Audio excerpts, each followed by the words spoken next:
Winnetou, mein Bruder, ich grüße dich.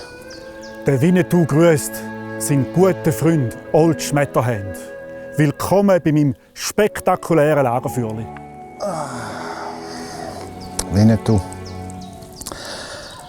du fragst dich sicher, was mich in dein Lager zu deinem spektakulären Feuer führt.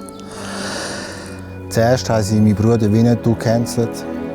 Dann haben sie die Mohrenköpfe gecancelt. Dann haben sie die wilden Frisuren gecancelt. Und jetzt haben sie den Vogel abgeschossen. Unser Vogel.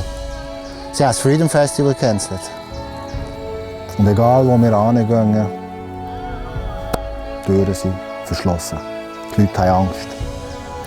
Und wir wissen nicht mehr wohin. Mach dir keine Sorgen, mein alter Freund Old Schmetterhand. Mein Wigwam ist dein Wigwam. Und mein Wigwam ist Hightech und steht für Freiheit und Brüderlichkeit.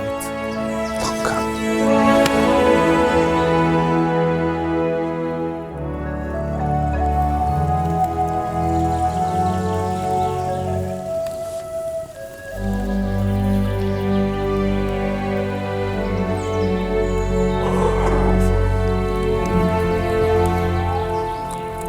Danke, mein Bruder. Oh, schau mal, Old Schmetterhand, ein Adler, Symbol für Freiheit.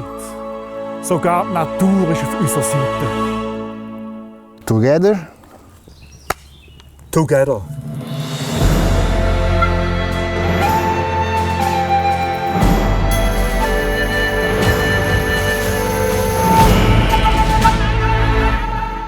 Namaste, Motherfucker.